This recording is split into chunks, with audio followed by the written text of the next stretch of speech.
అందరినీ 30 సంవత్సరాలుగా ఎంటర్టైన్ చేస్తూ వస్తున్నటువంటి మా పృథ్వీ గారిని మాట్లాడవలసిందిగా కోరుకుంటూ ఉన్నాం. విచేసిన పాత్రికేయ మిత్రులందరికీ నమస్కారం. ముఖ్యంగా మా మీడియా మిత్రులందరికీ ముందుగా నన్ను వదిలితే నేను మీ అందరికీ కృతజ్ఞతలు తెలియజేసేవాడిని. ఎందుకంటే నాకు వీరధీర సూరన్ రివ్యూస్ మటుకు అద్భుతంగా రాశారన్న. మీరు ఇచ్చిన సహకారం నేను జన్మలో మర్చిపోలేం.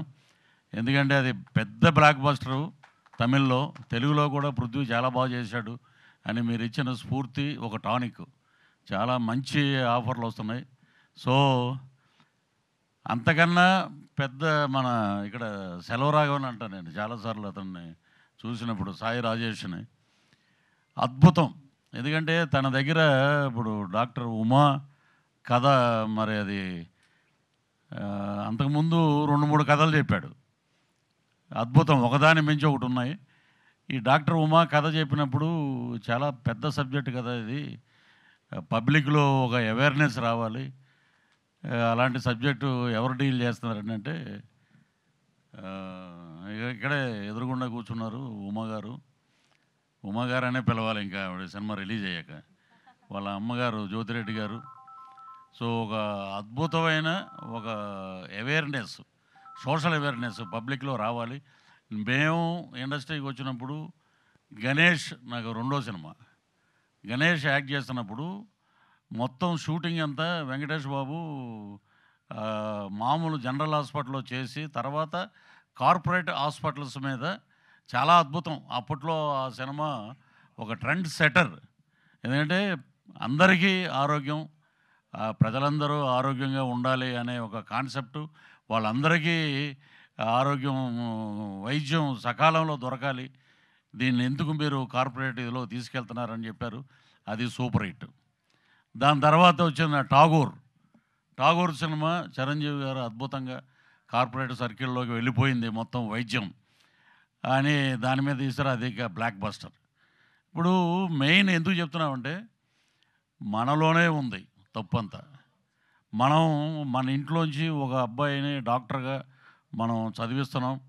వాడు అంతకుముందు ఒక 25 years బ్యాక్ ఎలా ఉండేదంటే, మేబీ డాక్టర్ అయితే ఆ ఊర్లోనే అతను ప్రాక్టీస్ చేసేవాడు, అక్కడే ఉండేవాడు, ప్రజలకు దగ్గరగా ఉండేవాడు. మేము చాలామందిని చూసాం అలా డాక్టర్స్ని. ఆ డాక్టర్సే చాలామంది దేవుళ్ళ చూస్తారు. అలాగా చాలా ఊర్లలో ఉన్నారు. కానీ ఇప్పుడు ఏమైపోయింది, మా అబ్బాయి యుఎస్లో ఒక పెద్ద డాక్టర్ అవ్వాలి, బాగా సంపాదించాలి, ఎక్కడో రష్యాలో ఉండాలి, ఇక్కడికి రావాలి, ఒక కార్పొరేట్ హాస్పిటల్ పెట్టాలి, దాంట్లో మనం డబ్బులు సంపాదించాలనేది మనలో ఉంది. అది మనం చేంజ్ చేసుకున్నంతకాలం ఇలాగే ఉంటుంది అన్నమాట. కాబట్టి ఇది ఎందుకు చెప్తున్నానంటే, శంకర్ అని మా ఫ్రెండ్ ఉన్నారు శ్రీకాకుళంలో, అతనికి ఒక ఫ్రెండ్ ఉన్నాడు. వాళ్ళ అబ్బాయి ఢిల్లీ ఎయిమ్స్ కాలేజ్ అనుకుంటా, దాంట్లో టాప్ ర్యాంకులో ఉండి అతను నాతో ఒక మాట అన్నాడు. ఏంటంటే, అన్నా నేను డాక్టర్ అయిపోయాక ఇంటీరియర్ విలేజ్ శ్రీకాకుళంకి మారుమూల పాలకొండ అనే ఒక ఊర్లో పుట్టి పెరిగిన అబ్బాయి. ఆ వాతావరణం కూడా చూశాను నేను. ఒక ఎలా ఉంటుందంటే ఆ విలేజ్లో ఉన్న ఆ ఇళ్ళు కానీ అవి కానీ, అక్కడి నుంచి తను చదువుకుని ఇండియాలోనే టాప్ ర్యాంకులోకి వెళ్ళి అక్కడ ఢిల్లీలోనే ఒక పెద్ద డాక్టర్ గారు అమ్మాయిని మ్యారేజ్ చేసుకుని తను వచ్చి శ్రీకాకుళంలో హాస్పిటల్ కట్టిస్తున్నాడు. రేపు జూన్లోనో జూలైలోనో ఓపెన్ అవుతుందన్నమాట. పేద ప్రజలకు దగ్గరగా ఉండాలి, it is not a corporate hospital అని చెప్పి ఇలా వచ్చాడు. అలాగా ఉన్నారు కొంతమంది. ఆ కోవలో మరి హీరోయిన్కి మరి దీని మీద అవేర్నెస్ ఎలా వచ్చిందో తెలియదు.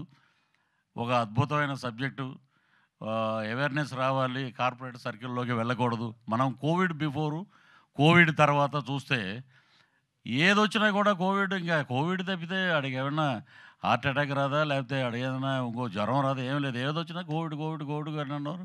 అవన్నీ అలాగా మొత్తం ఏదొచ్చినా పంచుకున్నారు డబ్బులు మొత్తం. ప్రభుత్వాలు చూడాలి, భారతదేశం ఎప్పుడు బాగుంటుందంటే ఇవన్నీ కాదండి, ఆరోగ్యంగా ప్రజలు బాగున్నప్పుడే దేశం బ్రహ్మాండంగా ఉంటుంది. సో ఈ అవేర్నెస్ తీసుకొచ్చి చిన్న అమ్మాయి ఈ సినిమాలో ఇంత కాన్సెప్ట్ ఉంది అంటే, ఇప్పుడు మాకు క్యారెక్టర్ ఇచ్చి డైరెక్టర్ గారి మంచి మనసు ఏంటంటే ఈ సినిమాలో అందరూ ఉండాలి అని చెప్పి ఒక క్యారెక్టర్. మేము దాంట్లో ఏం చేసామనేది అంటే దొంగ డాక్టర్లు వీళ్ళందరూ. సో అలాగ వచ్చి ఇలా చేస్తున్నారే ఈ అబ్బాయిది ఒక స్టోరీ ఉంటుంది, ట్రాజడీ అన్నమాట స్టోరీ అంతా. భార్యను కూడా కోల్పోతాడు తను. సో ఇలాంటి ఇన్సిడెంట్లు చూసి ఆ డాక్టర్ ఉమా ఎగైనెస్ట్ కార్పొరేట్ సర్కిల్లో ఉన్నటువంటి అజయ్ ఘోష్ గారితో వాళ్ళతోటి డైరెక్ట్ ఫైట్ చేసి ఈ అమ్మాయిని కూడా లేపేయాలి అనే ఒక కాన్సెప్ట్ మనం రెగ్యులర్గా జరిగే ప్రాసెస్ అది. సో దాని మీద గట్టిగా పోరాడి సినిమాని ఒక అందమైన ఒక కావ్యంగా, దాన్ని అద్భుతంగా ఒక మెసేజ్తో పాటు ఇప్పుడు ఉన్న సొసైటీలో ఇలా ఉండాలి, ఇలాగ ఉంటే ఇదే పరిస్థితి మనం ప్రతిరోజు చూస్తూనే ఉన్నాం. సో మనలో మార్పు రావాలి, అందరికీ ఆరోగ్యం కావాలి. సో కార్పొరేట్ సర్కిల్ని మనం కూడా అవాయిడ్ చేయడం మొదలుపెట్టిన కాడి నుంచి మన జీవితాలు, దేశం అన్నీ బాగుంటాయి.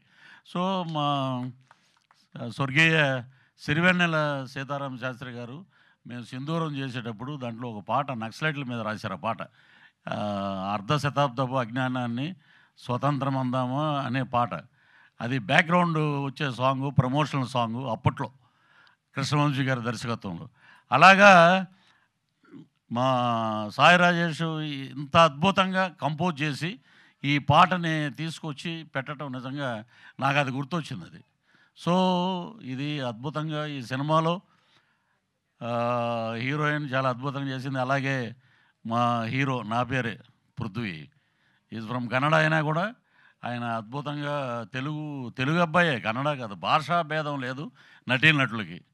సో ఈ రోజున అక్కడి నుంచి వచ్చిన యాక్టర్స్ అందరూ చాలామంది, మన రిషబ్ శెట్టి కానీ బ్రదర్, ఇప్పుడు ఈ సినిమాలో చాలా షేడ్స్ ఉన్నాయి, నాట్ ఓన్లీ సింగర్, దాన్ని కథ అంతా వేరే ఉంది, అది ఇప్పుడు రివీల్ చేయకూడదు అది. సో అద్భుతంగా యాక్ట్ చేశాడు తను. సో నేను కూడా తనతో 2 రోజులు తన కాంబినేషన్లు చేసాం. అగ్రెసివ్గా ఆ ఫైట్స్ కానీ ఆ సాంగ్స్ కానీ ఇవన్నీ చాలా అద్భుతంగా చేశాడు. సో ఆ భగవంతుడు ఈ ఇద్దరికి, హీరోయిన్కి వారికి ఆయురారోగ్య ఐశ్వర్యాలు ఇవ్వాలని. అలాగే ఈ సినిమా మరి లైన్ ప్రొడ్యూసర్ అంటారు, ఇంకొకటి అంటే నాకు అలాంటివి చెప్పడం రాదు, కానీ మన జ్యోతిరెడ్డి గారికి అద్భుతమైన డబ్బులు రావాలి, వెనకాల ఉన్న వాళ్ళకే డబ్బులు రావాలి, ఆమెకు డబ్బులు వస్తే అందరికీ ఇస్తారు అది. అలాగా ఆవిడకి డబ్బులు రావాలి. అలాగే ఇక్కడ దీంట్లో యాక్ట్ చేసినటువంటి ఆర్టిస్టులు అందరూ, మా చింటూ కానీ ఇక మిగతా ఉన్న యాక్టర్స్ అందరూ చాలా అద్భుతంగా చేశారు. సో సాయి రాజేష్ అద్భుతమైన డైరెక్టర్ అవుతాడు. అలాగే ఈ సినిమాలో లోబో కూడా యాక్ట్ చేశాడని నాకు ఎక్కడ ఉందో స్కోప్ నాకు అర్థం అవ్వలేదు, ఎందుకంటే ఇట్ ఈజే ఎక్కడో పెట్టుంటారు లోబోని పాపం. చాలది, ఎందుకంటే ఇప్పుడు ఏప్రిల్ 18న రిలీజ్ అవుతున్న లేడీ ఓరియంటెడ్ సినిమా. సో మీ పోరాటం ఒక సొసైటీ మీదే పెట్టారు, మీరు ఆరోగ్యం మీద పెట్టారు. సో భగవంతుడు మీకు అన్ని రకాలుగా హెల్ప్ చేస్తాడు. సో దీన్ని ఇంకా పబ్లిక్లోకి తీసుకెళ్లాలంటే మీడియా మిత్రుల ద్వారా ఇది సాధ్యం. అది ఏ సినిమానైనా ఏ ప్రోగ్రామ్నైనా జనాల్లోకి తీసుకెళ్లేది మీడియా కాబట్టి.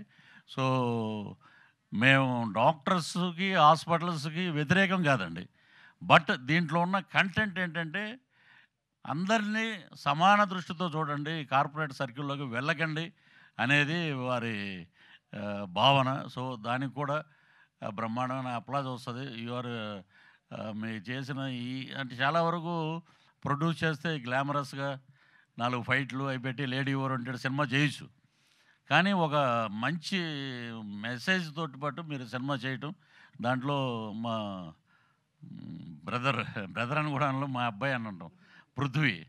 అలాగే ఇక్కడ 2 సంవత్సరాల క్రితం షూటింగ్లో కలిశాడు అతను, శ్రీకాంత్ అని, ఇక్కడ ఎక్కడో ఉండాలి, ఇక్కడ వాళ్ళు కూడా 2 సంవత్సరాల తర్వాత మొన్న ఇప్పుడు ఏంటో ఎలా ఉన్నామంటే నెంబర్ లేదండి అన్నాడు. మొన్న నెంబర్ లేదు, ఇప్పుడు కాదు. సో అలాగా ఉంటారు ఆర్టిస్టులు కొంతమంది అలాగా. అలాగే బలగం బలగం భామ. ఆమె ఇప్పుడు ఆ సినిమా చేస్తున్నారమ్మా నెక్స్ట్ సినిమాలో. అంటే ఒక సినిమాకి వాడుకొని ఇంకో సినిమాకి పెట్టరు, అదే వచ్చింది మన దౌర్భాగ్యం. సో అలాగే లిరిక్స్ రాసినటువంటి ఆయన తమ్ముడు, అలాగే డ్యాన్స్ మాస్టర్ గారికి, రాజు తోట మన కెమెరామెన్ అయితే అద్భుతం, అలాగే మ్యూజిక్ డైరెక్టరు, ఇంకా పేరుని అందరూ. నిజంగా జ్యోతిరెడ్డి గారు అయితే బ్యాగ్ పట్టుకుని, ఆ వర్షం కూడా పడింది కానీ అప్పుడు 2-3 రోజులు వర్షాలు ఉన్నాయి. ఇప్పుడు ఆ బ్యాగ్ చేతిలో పట్టుకుని అటు ఇటు తిరుగుతూ, పృథ్వీ గారు ఒక నిమిషం అండి ఎవరికో పేమెంట్ ఇవ్వాలని పాపం ఎంత సహృదయంతో సైలెంట్గా బాగా, అసలు ఏంటంటే బడబాకిలు అంటారు చూసారా, లోపల ఎన్నో అగ్నిపర్వతాలు బద్దలవుతున్నా కూడా అమ్మ వస్తాడు చక్రవర్తి అని ఇక్కడ ఎక్కడో ఉండాలి మేనేజరు, సార్ వెళ్ళిపోతున్నారు పేమెంట్ అంటే. అలాగండి. అందరినీ బాగా చూసి అందరికీ బాగా భోజనాలు పెట్టి డబ్బులు ఇచ్చి సినిమాకి ఆవిడ పడిన కష్టం నిజంగా అదే ఆమెకే తెలియాలి అది. సో ఇక్కడ ఉన్నటువంటి వాళ్ళ బ్రదర్కి నిజంగా ఏదో అన్నారు కదా ఇంతకుముందు, మీరు ఒక మంచి సామెత చెప్పారు, అలాగా మీరందరూ వెనకాలండి మీ అక్కగారితో ఇంత మంచి సినిమా చేయటం అనేది నిజంగా గొప్ప అవకాశం. దేంట్లో నాకు 2 షేడ్లు ఉంటాయి, అది ఇప్పుడు చెప్పకూడదు. అది అసలు కథ అంతా రివీల్ అయ్యేది అక్కడి నుంచే, మొత్తం నన్ను కొట్టడానికి వస్తాడు హీరో అక్కడ. సో ఈ సినిమా అద్భుతంగా ఆడాలి, హీరోయిన్కి మంచి పేరు రావాలి, అలాగే డైరెక్టర్ గారికి మంచి పేరు, అలాగే మా జ్యోతిరెడ్డి గారికి మంచి డబ్బులు రావాలి. డబ్బులు వస్తే ఆమె అందరూ మిగతా ప్రొడ్యూసర్లు లైన్ గీను పక్కన ఉన్న వాళ్ళు అందరికీ ఇస్తారు, అది మటుకు గ్యారంటీ. సో ఇంత మంచి అద్భుతమైన సినిమాని ఆశీర్వదించండి. చిన్న సినిమా బతికితే అందరూ బతుకుతారు. 100 మందికి భోజనాలు పెట్టారు, 100 కుటుంబాలను ఆదుకున్నారు. కాబట్టి మీరందరూ పాత్రికేయ మిత్రులందరూ ముందుకు తీసుకెళ్ళమని మనస్ఫూర్తిగా కోరుకుంటూ, మా ఇక్కడ మిత్రుడు ఎక్కడో ఉండాలి, సతీష్ అనుకుంటా, సతీష్ అని తను తీసుకెళ్తాడు ముందు. మనం తీసుకెళ్ళకపోయినా మన పక్కన నిలబడితే నాకన్నా హైట్ అయినా, కాబట్టి చక్కగా విజన్ చూపిస్తాడు. సో మీదే బాధ్యత, ఇంకా వాళ్ళు చేసి మీ చేతిలో పెట్టారు సినిమా. సో ఈ అవకాశం ఇక్కడికి రావటానికి, ఈ సినిమాలో నాకు ఒక అవకాశం ఇచ్చినందుకు పేరున అందరికీ కృతజ్ఞతలు తెలియజేస్తూ సెలవు తీసుకుంటున్నాను. జై హింద్.